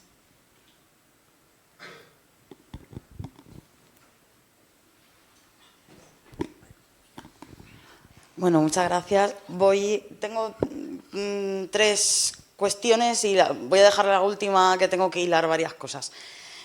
Las medio sencillas. Primero, por ejemplo, con el caso de bebés robados, ¿qué pasa dentro del arco temporal que tenéis con aquellos que lo fueron con posterioridad a la aprobación de la Constitución, que también hubo? Esto, una pregunta. Por otra parte, hablabas de la aplicación del... Esto igual es un poco técnico, ¿no? Pero me ha llamado la atención. Hablabas de la aplicación del principio de primacía de la legislación estatal y la autonómica. Entiendo que no es primacía, que es competencia. A lo que a vosotros os toca como Poder Judicial os aplica la ley estatal. Las comunidades autónomas reconocerán a víctimas dentro de las leyes de concordia, con el batiburrillo que han hecho de no sé cuántos años, a los derechos que competencialmente les asistan por comunidad autónoma. Es decir, que no es exactamente primacía, ¿no? Y luego, voy a intentar hilar todo lo demás. ¿Cuánto de compatible es vuestra labor con la ley de amnistía? Y cuánto limita, ¿no? Después también, además de la ley de amnistía, de las sentencias que tenemos del Supremo, la última del Constitucional, etcétera, etcétera. Y claro, yo quería preguntarte por una cuestión, la verdad es que desconocía esta jurisdicción voluntaria de la declaración de hechos pasados, que dices que es del ámbito civil. No sé si en Argentina, por ejemplo, en el marco de su propio proceso de enjuiciamiento de los delitos de lesa humanidad, iniciaron una cosa que eran los juicios por la verdad, que era, a pesar de que había prescrito el delito, que no se sabía quién era y tal, era una forma de reconocimiento penal de víctima para las víctimas. No sé si dentro de esta declaración de hechos pasados, que has dicho que es del ámbito civil, cabría algo similar o para nada, porque sí que te has referido a la anulación de las sentencias, pero no sé si cabe como ese reconocimiento de víctimas por los derechos que les puedan asistir. Y ya está, esto es todo. Gracias. Pues muchas gracias por las preguntas. Son 4, son muy concretas y demuestran además que tienes conocimiento, conocimiento sobre la materia. No sé si decirlo por el orden. El primero, no sé si ha hecho primero los bebés robados, ¿no? Con respecto a los temas del bebé robado, de los 14 que hemos incoado nosotros, la Fiscalía Delegada de Alicante, Provincial de Alicante, 13 están dentro del ámbito temporal, de ese marco temporal. Son anteriores a la entrada en vigor de la Constitución española. Uno en concreto no es anterior. Yo he asumido los 14. Es una cuestión de reparto de competencias dentro de la Fiscalía. No entraría dentro de la Fiscalía Delegada de Memoria Democrática, pero sin embargo a nosotros nos permite, dentro de dentro de lo que son las funciones, el reparto de distribución de competencias dentro de asuntos, dentro de la Fiscalía de Alicante, nos permite, a través del fiscal jefe, que se nos asigne algún procedimiento, aunque no sean de nuestra especialidad. Yo en concreto, como he incoado 13, que son dentro del marco temporal, y uno que no lo es, ese uno, por ejemplo, la Unidad de Memoria Democrática de Madrid nos ha dicho que nosotros ese no entramos. Sin embargo, sí que pueden entrar los fiscales de menores. El fiscal de menores de aquí de Alicante debería asumir ese que está fuera de ese marco competencial.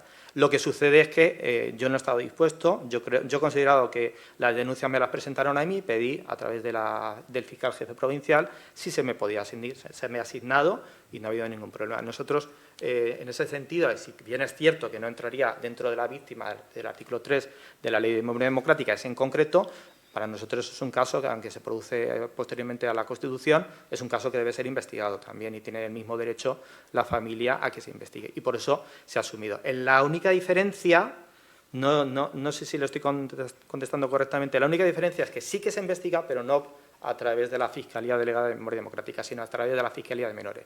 Pero nosotros, en este caso, yo en concreto, en Alicante no he tenido inconveniente y he asumido porque además lo he pedido expresamente al fiscal jefe provincial.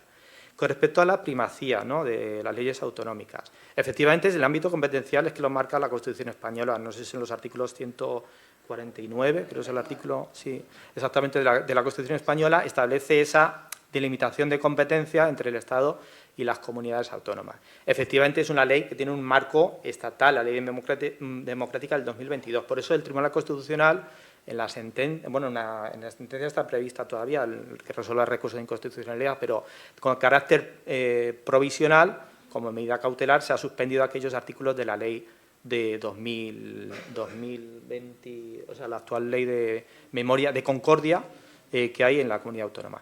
Por lo tanto, se trata de una distribución de competencias.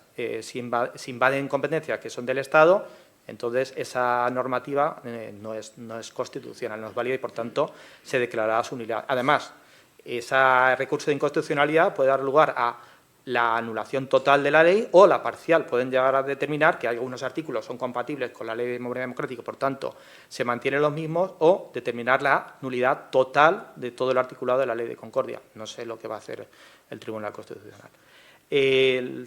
La tercera pregunta ha preguntado también por... Sí, ¿cómo limita la ley de amnistía vuestra labor? La ley de amnistía del 77, Claro. Pues, a ver, totalmente. El artículo, la ley de memoria democrática, no lo he establecido aquí, pero la ley de memoria democrática dice que todas las normas, incluido la ley de amnistía del 77, lo dice expresamente, están subordinadas, sometidas y deben ser reinterpretadas de acuerdo con las disposiciones de la ley de memoria democrática. Bueno, es cierto que dice esto la Ley de Memoria Democrática, pero también conocemos el auto del Tribunal Constitucional que resolvía ese recurso de amparo, no sé si por crímenes de lesa humanidad cometidos durante de torturas, sí, durante la dictadura, no sé si fue durante la transición. El caso es que este auto del Tribunal Constitucional ha sentado un precedente en el cual, en principio, nos veta a nosotros la posibilidad de que vayamos a cabo la investigación penal de crímenes de lesa humanidad. Por eso he dicho que nosotros somos como el agua, ¿no?, que buscamos siempre otros caminos, ¿no?, otras salidas. Y sí que es cierto que nosotros, a través de la Unidad de Memoria Democrática y de carácter nacional, en todo el territorio se aplica de forma unánime, de forma uniforme, se ha determinado que vamos a continuar con el procedimiento penal, con la jurisdicción penal, por crímenes de lesa humanidad, sin perjuicio de que no cabe con una resolución penal, puesto que se haya considerado que la ley de amnistía es aplicable y, por tanto, son hechos anistiables, o que han prescrito, sin perjuicio de que nosotros, en principio, lo que se determinaba por la Fiscalía de Memoria Democrática, en que eran hechos imprescriptibles, dado que los delitos de lesa humanidad, el genocidio, no prescriben nunca. Pero bueno, en este supuesto, y de acuerdo con la resolución del Tribunal Constitucional, que respetamos totalmente, se determina que son hechos que no se pueden perseguir, porque ellos además determinan que eso, por el principio de legalidad penal internacional, no es aplicable, puesto que no es una ley que estuviera escrita, certa o determinada, creo que dice el auto del Tribunal Constitucional, y por lo tanto que no existía en la fecha de comisión de los hechos ninguna normativa que estableciera que fueran crímenes de lesa humanidad, y por ello es por lo que no nos vetan esa posibilidad de investigar en el ámbito de la jurisdicción penal. Sin embargo, nosotros creemos que a través del artículo 29 de la Ley de Memoria Democrática establece el deber de investigar, porque no tiene cabida si no es en el ámbito penal. Y es por lo cual nosotros estamos llevando a cabo los procedimientos ante la jurisdicción penal, sin perjuicio de que este procedimiento acabe con un auto que puede ser el archivo por falta de autoría, como he dicho, o sin perjuicio de que se dicte un auto de archivo porque consideren que los hechos, de acuerdo con el Tribunal Constitucional, han prescrito o son amnistiables de acuerdo con la Ley de Amnistía del 77. No sé si lo he... Sí, la el reconocimiento como víctima, lo de la declaración de hechos pasados, que si al ser en el ámbito civil Sí. cabe... Vale. Sí, sí, es correcto. No conozco el procedimiento has dicho de Argentina, ¿no? No conozco el procedimiento de Argentina, pero cuando lo has comentado, tienen similitudes. Efectivamente, se trata de un reconocimiento de víctima, de acuerdo con el artículo 3 de la Ley de Memoria Democrática, y ampararlo dentro del Estatuto de la Víctima. Y, por otra parte, también es declarar esa nulidad de esas sentencias o resoluciones judiciales, que las consideraron como... bueno, lo que sucedió aquí, por ejemplo, con la Guerra Civil Española, es que la Ley de Reformas Políticas se aplicó de forma retroactiva. O sea, que nos achacan a nosotros ahora que no podemos acudir, pero bueno, el principio de legalidad tiene que estar por encima de todo. Lo que es el Ministerio Fiscal tiene la misión promover la acción de la justicia en defensa de la legalidad, y nosotros tenemos que asumir lo que dicta o dice la ley. Tras la Guerra Civil, ellos dictaron la Ley de Reformas Políticas. Esta ley se aplicó de forma retroactiva. Incluso lo retrotrayeron a momentos anteriores a la Guerra Civil, se retrotrayó a las manifestaciones de Asturias del 33. Es decir, y condenaron, a partir de ahí es cuando empezaron con las sentencias condenatorias. De febrero. De febrero, ¿verdad? De febrero del 39. Del 39, correcto, la Ley de Reformas Políticas. Y esta ley en concreto, a través de esta ley se consideró a todos, incluso a las manifestaciones que hubo en Asturias, se les consideró que habían cometido delito de adhesión a la rebelión. La mayor parte de los condenados por parte de durante la dictadura franquista fueron por adhesión a la rebelión. Y la mayor parte de ellos, por no decir todos, en realidad lo que habían hecho es luchar por la defensa de los derechos humanos, de la democracia y de los valores constitucionales, ¿no? Había una constitución, que era la republicana del 32, del 31, la dictadura, exactamente, la Segunda República del 32, y por lo tanto existía una normativa constitucional que amparaba derechos, establecía un procedimiento democrático, y esto, la mayor parte de los que lucharon en el bando, por no decir todos, en el bando republicano, defendieron esos valores constitucionales y democráticos.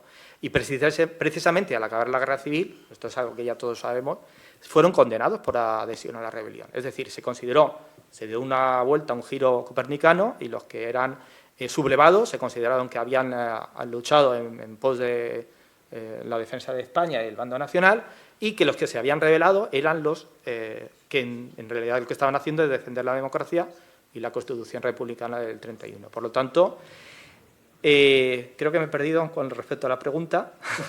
Sí, lo del reconocimiento como víctima. Sí. El problema que tuvimos nosotros es que no hubo una justicia transicional, ¿no? Acabó la dictadura y no hubo un proceso de justicia transicional, ¿no? Y la Ley de Memoria Democrática, primero la de Memoria Histórica del 2007 y luego la de Memoria Democrática del 2022, han intentado establecer ese procedimiento de justicia transicional. Lo que estamos haciendo ahora los fiscales de Memoria Democrática es impulsar esos procesos de justicia transicional y de recuperación de la memoria histórica y de reconocimiento y reparación de las víctimas. Por lo tanto, tendría que investigar sobre ese procedimiento, y me ha interesado bastante cuando lo has dicho, pero probablemente sea muy similar, muy parecido. Es verdad que en Argentina estuvieron los procedimientos penales. Ellos sí que tuvieron una jurisdicción penal, que no se consideró que hubiera prescrito ni que estuvieran los hechos amnistiados, y por lo tanto pudieron juzgar y condenar a muchos de los que habían formado parte de la dictadura militar, ¿no? Lo siguen haciendo. Y lo siguen haciendo, correcto. Además tienen un sistema, un procedimiento penal que además ellos deben de estar muy orgullosos, porque incluso se extiende a la sustracción de menores recién nacidos. Es decir, allí no solamente están las madres de Mayo, sino que también están las abuelas de Mayo, y están llevando a cabo procedimientos con respecto a los bebés sustraídos que están encontrando nietos. Y que además yo tengo una compañera que está catedrática de Derecho en una universidad en Argentina, en Buenos Aires, y ella me manda cada vez que hay han identificado a través de procedimientos que además a mí me dan verdadera... me gustaría tenerlos aquí, que los tuviéramos nosotros, me da mucha envidia, porque es verdad que nosotros tenemos a Fisabio, que lleva a cabo el cotejo de ADN, se puede dejar lo que es la muestra de ADN, pero ellos ya tienen un registro de un banco central de ADN, en el cual están todos los... el análisis genético está todo ya centralizado, y van cotejando datos. Y con ese cotejo de datos pueden averiguar descendencias y, por tanto, saber si un bebé fue o no sustraído y cada mes, no sé si cada mes me manda... Hemos conseguido un nieto más, las abuelas de Mayo, y hemos identificado a un bebé más robado. Esto es, de verdad, una envidia y que me gustaría que algún día pues, lo tuviéramos aquí también en España.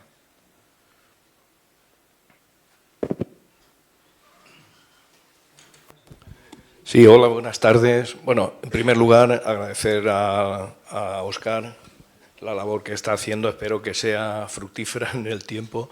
Yo quisiera tocar el tema de la resignificación de los monumentos en la ciudad de Alicante, ¿no? Los monumentos franquistas. No sé eso finalmente si se podrá hacer o cómo se va a poder hacer, porque claro, no hay que olvidar el por qué se construyeron, por qué se levantaron esos monumentos franquistas en honor a los caídos y gloria de aquellos que estaban en el bando nacional, ¿no? Entonces, o rebelde, mejor rebelde, claro. Bueno, tenemos a la entrada de la ciudad, tenemos el monumento a los caídos de la Vega Baja, que aquello sigue allí de una manera para los que, en fin, para algunos de nosotros, creo que para la mayoría de los que estamos aquí o para todos los que estamos aquí, es indignante. Eso en primer lugar. Luego la resignificación que se ha hecho en esta ciudad, precisamente por un alcalde compañero socialista de la Cruz de los Caídos, ¿no? Que también no podemos olvidar por qué se levanta esa Cruz de los Caídos, cómo es que se levanta y en fin, y para qué se hizo, ¿no? Luego tenemos el catafalco, famoso catafalco, indignante, de José Antonio, siempre, que además año tras año lo que hace es que se congreguen los fascistas y, en fin, en una procesión casi mística desde la antigua prisión de José Antonio hasta en fin, hasta aquel sitio en el cementerio de Alicante. Y, desgraciadamente, nunca se ha podido evitar esas cuestiones. ¿Qué ocurre? Que el Ayuntamiento de Alicante nunca ha colaborado, o sea, desde hace muchos años, desde que gobierna la derecha aquí en esta ciudad, nunca ha colaborado con estos temas. Y luego hay una cosa insignificante, pero que también se ha intentado quitar y no ha sido posible. Hay muchísimas plaquitas del Ministerio de la Vivienda con el yugo y las flechas que han sido, digamos, especificadas, dónde están, localizadas, y tampoco han querido nunca hacer nada.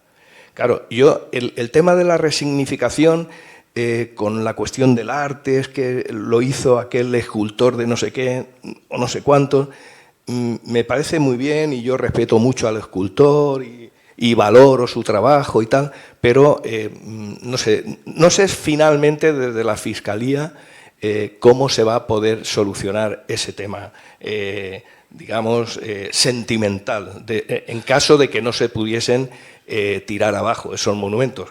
Lógicamente, habría dos formas, o que llegue un camión de limpieza y sin querer le diese a la cruz y cayese la cruz y cosas de ese tipo, ¿no? Que se ha dicho siempre, pero bueno, eso era la cuestión. No sé qué podemos hacer con esos monumentos, porque aquello que ha nombrado Óscar sobre la cruz de Callosa de Segura, en la que yo estuve intentando no, algún compañero de los que hay aquí, apoyamos al alcalde en aquel momento, a Fran, para que aquello se quitase. Claro, ahora se vuelve a poner y se va a poner de otra manera y en la plaza de la iglesia porque es terreno de la iglesia. Bueno, yo y aquellos que hemos visto las declaraciones del señor Ortega Smith, que decía que, hombre, con la vecina de enfrente, ¿no?, que vivía justo enfrente de la cruz, decía, hombre, los fusilaban sí, pero los fusilaban con amor y sin odio. Claro, entonces, que una persona, un representante político en aquellos momentos y tal, diga esas cosas sin impunidad, no sé, por eso digo yo que la resignificación es algo que me preocupa muchísimo. No sé cómo la Fiscalía podrá atender todo eso. Muchas gracias. Muchas gracias a ti por la pregunta, sí. Bueno, esto lo hemos hablado en la jornada. Se ha hablado, estuvo el secretario de Estado de Política Territorial y Memoria Democrática, y nosotros lo que vamos a hacer, aperturaremos expedientes gubernativos de oficio, lo podemos hacer de oficio o a denuncia de los particulares, cualquiera que considere que existe un monumento que ensalza el bando sublevado, la sublevación militar, ensalza el bando nacional, ¿no? Lo puede hacer con una denuncia presentando a la Fiscalía, ¿no? Entonces, el tema es que nosotros no somos expertos. Nosotros, los fiscales, no somos expertos en determinar si una cruz, si se le han quitado un emblema o se le ha resignificado, puede ser o no contrario o no a la Ley de Memoria Democrática. Los expertos para eso está el Ministerio de Política Territorial y lo que es el ministerio que está creado precisamente por la Ley de Memoria Democrática. Este ministerio, bueno, está creado por la presidencia del Gobierno, ¿no? Nosotros lo que vamos a hacer es enviar esa documentación en función de que nos estén trasladados nosotros de los ayuntamientos cuando les requiramos esa documentación, valorarla pero para determinar si vulnera o no esa ley democrática, damos traslado al Ministerio de Política Territorial que se pronuncie. Ellos tienen técnicos y van a valorar si la eliminación de esos emblemas o lo que es el símbolo en sí podría conllevar o no algún tipo de contrariedad con la Ley de Memoria Democrática. En función de lo que ellos informen, que son los técnicos, nosotros decidiremos, ¿no? La última palabra sí que la vamos a tener la Fiscalía, pero es el Ministerio de Política Territorial los que nos tienen que dar, digamos, las directrices para, no las directrices, porque nosotros estamos sometidos a un principio de autonomía e independencia en este sentido, pero sí que nos van a determinar, igual que nosotros cuando pedimos un informe pericial, pedimos un perito, nosotros no somos expertos, por ejemplo, en anatomía forense, veo aquí a Pachuca que está, y que ella, por ejemplo, sabe más del ámbito antropológico, ¿no?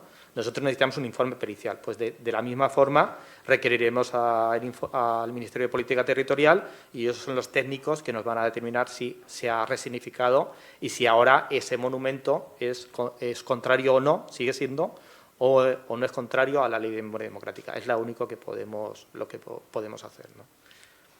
Una última pregunta, porque debemos terminar a y media. Pepe.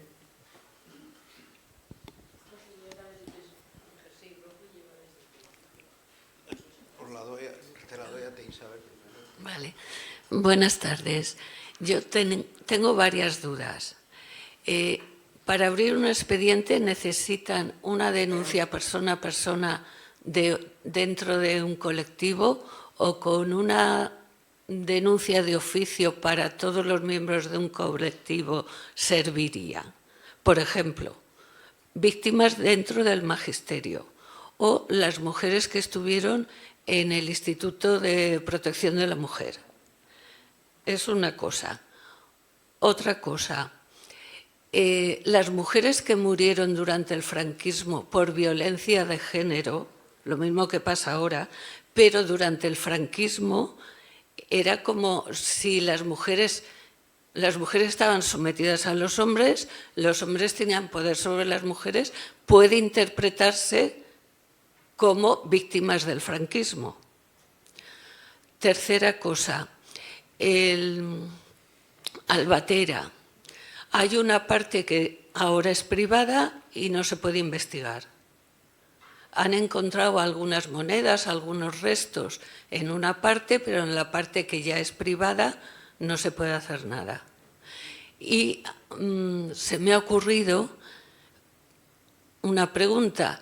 En Alicante hubo una escuela privada, no católica, evangelista. Y nada más acabar la guerra se transformó en una escuela pública, en una escuela nacional. Ahora no existe el edificio, pero no sé si a las personas que crearon esa escuela se les ha recompensado de alguna manera. Gracias. Bueno, son varias preguntas, a ver si me acuerdo de todas. Te agradezco a ti, o sea, te agradezco que hayas hecho estas preguntas. Primero, con respecto a las víctimas, ¿no? Víctimas colectivas, ¿no? La ley de memoria democrática no permite que nosotros impulsemos procedimientos de forma colectiva, lo que es un colectivo o una asociación en sí, que establece el reconocimiento de determinados entes colectivos, pero nosotros para incoar un procedimiento tenemos que determinarlo a través de una víctima individual que esté determinada, ¿no? Individual, en ese sentido, por ejemplo, si, como ha dicho, las víctimas de magisterio, por ejemplo, ¿no? No podemos ir a incoar un procedimiento con todas las víctimas de magisterio, sino que serían víctimas en concreto, ¿no? Que hubieran sufrido represión durante la dictadura franquista. En ese caso, sí. Nosotros podemos actuar tanto de oficio como a denunciado en particular. Lo comentaba antes con Juan Antonio, hay muchos represaliados del franquismo que no tienen familias que puedan denunciar, porque han fallecido, porque no tuvieron familiares, entonces se produciría una injusticia con respecto a estas víctimas, ¿no? Y es por lo que nos permite a nosotros, a los fiscales de memoria democrática, que podemos de oficio, el expediente de jurisdicción voluntaria, de declaración de hechos pasados, se puede incoar de oficio por el Ministerio Fiscal. Cierto es que nosotros pedimos consentimiento a las familias, ¿no? Si existen familias del represaliado que todavía vivan y puedan mostrar su conformidad o no, les sometemos, tenemos un protocolo, tenemos un formulario en el cual ellos se les requerirá para que presten su consentimiento. Si han presentado una denuncia, entiendo ya que está previsto el consentimiento. Aún así, nosotros les sometemos también a un formulario escrito por el cual se recoge todos sus datos, los datos de la persona represaliada, de la víctima, el concreto colectivo al que perteneciera, si era magisterio, y en ese sentido se establece una investigación que es exclusiva, individual de esta persona, no podemos ir a un colectivo. Por tanto, es bastante más complejo de lo que en principio parece. Son miles los represaliados del franquismo, es que son miles. Es que un delegado por Fiscalía Territorial, por provincia, puede ser que sea escasos los recursos materiales o personales, en este caso personales, que tenemos. Pero bueno, nosotros siempre estamos abiertos a vincular tanto los procedimientos a instancia de parte, por denuncia, o de oficio, porque el Ministerio Público considere que para mí todas las víctimas son relevantes, ¿eh?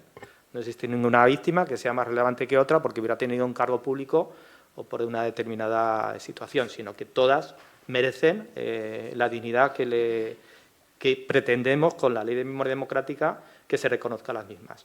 Con respecto a las víctimas de violencia de género durante el franquismo, es una situación que no... he estado en varias jornadas, en varias ponencias, y sin embargo es la primera vez que lo escucho, y me parece muy interesante. La Ley de Memoria Democrática no determina expresamente que las víctimas de violencia de género que sufrieron represión durante el franquismo, porque precisamente durante el franquismo no podían denunciar. Incluso si denunciaban, la propia fuerza del orden no le recogía la denuncia, y esto es un problema. Supuso un problema entonces porque eran víctimas de violencia de género, sufrían malos tratos y sin embargo no podían denunciar y por tanto sufrieron una doble represión. Una por parte del propio victimario, que era el maltratador, y otra por parte del propio régimen que impidió que pudieran presentar esas denuncias, ¿no? Incluso incoar un procedimiento penal contra el maltratador. Por lo tanto, yo sí que considero que estarían amparadas dentro de la Ley de Memoria Democrática y que podrían ser víctimas también. Denunciar esos hechos y que se considerara, tanto por la jurisdicción penal ya es difícil, pero por la jurisdicción, porque habrían prescrito los hechos, pero sí por la jurisdicción civil a través del expediente de jurisdicción voluntaria de declaración de hechos pasados. Sí que animaría a las mujeres que hubieran sufrido a víctimas de violencia de género durante la dictadura, que no hubieran permitido la denuncia por parte de las instituciones del régimen, que presentaran una petición, una denuncia a través de la Fiscalía. Yo creo que estarían amparadas por la Ley de Memoria Democrática. El tema de Albatera, ¿no? El de Albatera, yo hace 2 años estuve en las jornadas de Albatera, que se celebran anualmente y yo creo que debe ser de carácter nacional, porque son importantes. Es importante saber que hubo un campo de concentración en el cual estuvieron represaliados de los primeros campos de concentración que se crearon tras la Guerra Civil. Sí. Ya estaba. Antes. Estaba antes de la guerra. Y donde fueron confinados muchos represaliados en la provincia de Alicante, ¿no?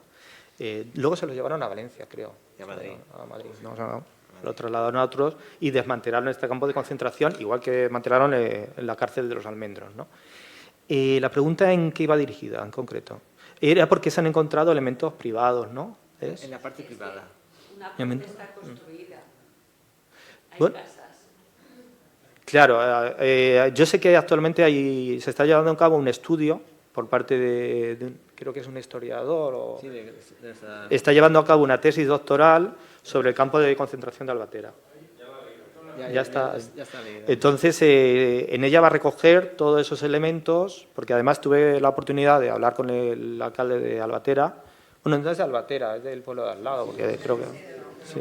Hablé con él y tiene intención, pero no hay recursos, es que siempre hay problemas de financiación. Lo que dice la compañera es que las investigaciones de campo de concentración de Albatera hay una parte de la investigación que es privada y ahí no dan permiso para poder investigar.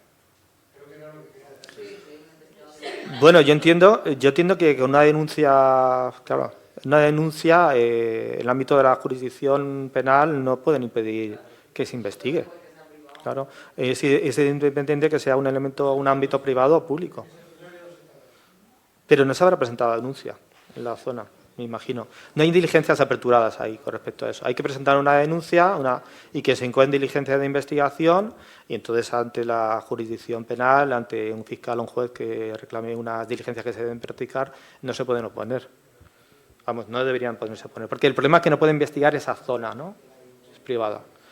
Yo entiendo que a través de una denuncia, claro. El problema es que la ley de memoria democrática dice que se puede investigar unos hechos sin perjuicio que no exista autoría, con lo cual se podría aperturar un procedimiento de diligencias de investigación penal o procesales a determinar si luego se va a un procedimiento civil o penal. Por lo tanto, ante la jurisdicción, todo ciudadano está obligado a contribuir, a colaborar con la Administración de Justicia, de lo contrario puede incurrir en un delito de obstrucción o de desobediencia. La última pregunta. ¿Habría una? La escuela modelo. La escuela modelo. Pero no recuerdo la pregunta. Perdón. La escuela modelo Sí. era religiosa, pero no católica. Y al acabar la guerra pasó a ser la escuela de San Fernando en los locales de la calle Calderón, donde está ahora la cadena SER.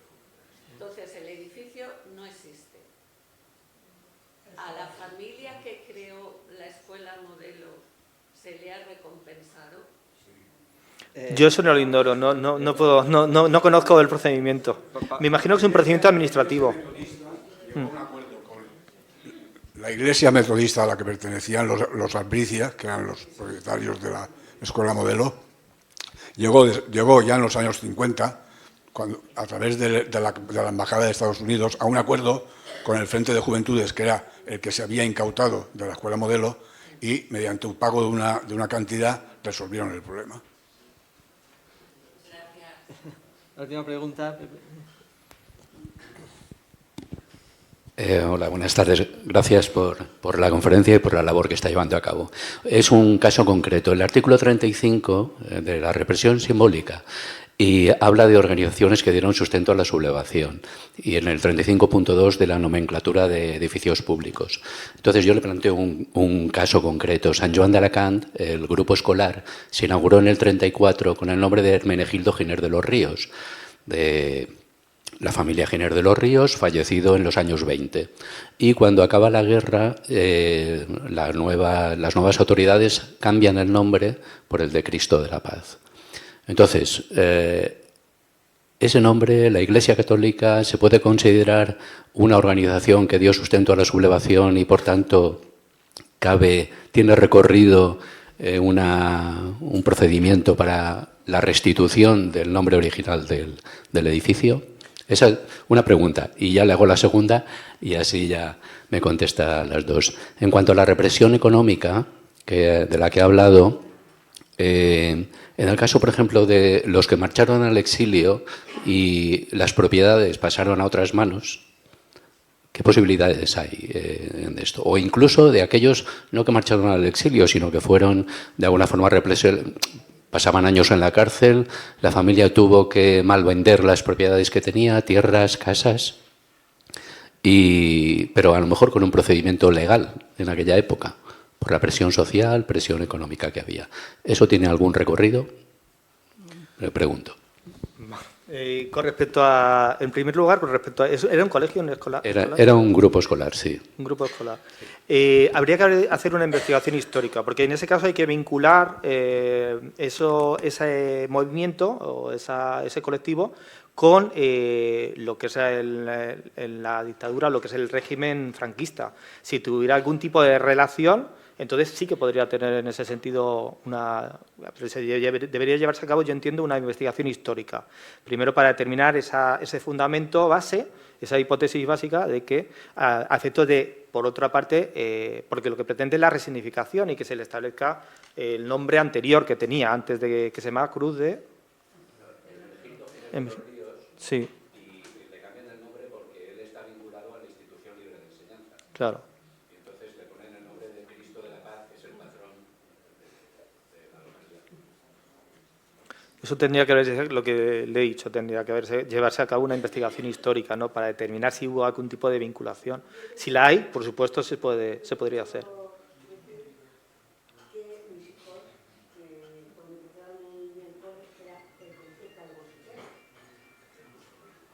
Llegando yo a la ciencia de la paz,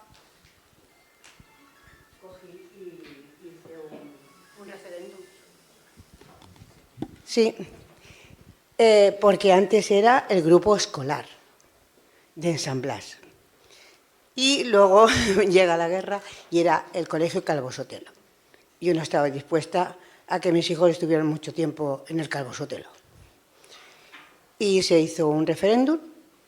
Se hizo varios nombres y ahora mismo es el Colegio Joaquín Sorolla, de Alicante, en San Blas. Es decir, que si la unidad escolar está de acuerdo, el APA, juntamente con el Consejo Escolar, adelante. No sé... Con respecto a los exiliados, ¿no?, la recuperación de los patrimonios que habrían perdido, ¿no?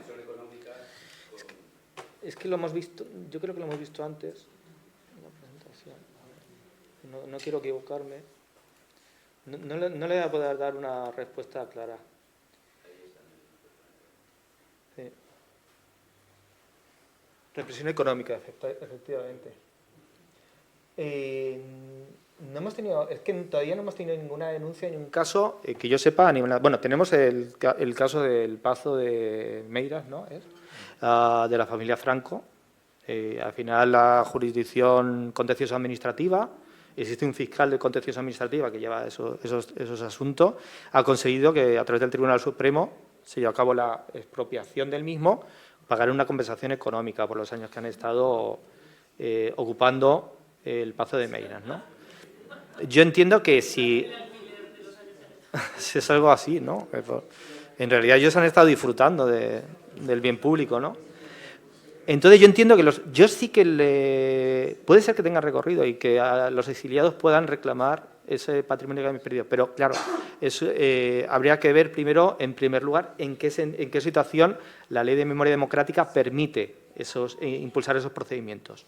Por otra parte, si esas acciones de reclamación de esas propiedades han prescrito o no han podido prescribir, o si consideran que no son prescritos. Ignoro si la Ley de Memoria Democrática, porque es un ámbito que nosotros llevemos, no es un ámbito, no le puedo contestar por eso a ciencia cierta, porque lo desconozco, no es un ámbito que nosotros llevamos. Porque nosotros llevamos la investigación penal, la jurisdicción civil con los expedientes, pero, sin embargo, no llevamos ningún tipo de reclamación en el ámbito de los que hubieran perdido, pero están como víctimas de la Ley de Memoria Democrática. También hay que distinguir entre lo que es víctima de memoria democrática, efectos de reconocimiento y que se establezca dentro del Estatuto de Víctima, y por otra parte, que puedan recuperar, o sea, que se les otorguen acciones legales para recuperar ese patrimonio. Yo no le puedo asegurar si existe o no recorrido legal. Y tampoco desconozco si hay algún tipo de demanda o denuncia reclamando la recuperación de ese patrimonio. Sabemos, por ejemplo, el libro de Almudena Grandes, de El corazón helado, describe muchísimo lo que es la pérdida del patrimonio por parte de muchas familias de represaliados republicanos en el centro del casco histórico de Madrid, en el que sufrieron la pérdida de muchísimos bienes cuando fueron denunciados por la pertenencia a una determinada colectiva, a un movimiento sindicalista o social. No le puedo asegurar, porque probablemente la mayor parte de las acciones hayan prescrito, si pudieran reclamar la propiedad. No lo desconozco y no sé si la ley de memoria democrática llega a entrar, tendría que investigarlo.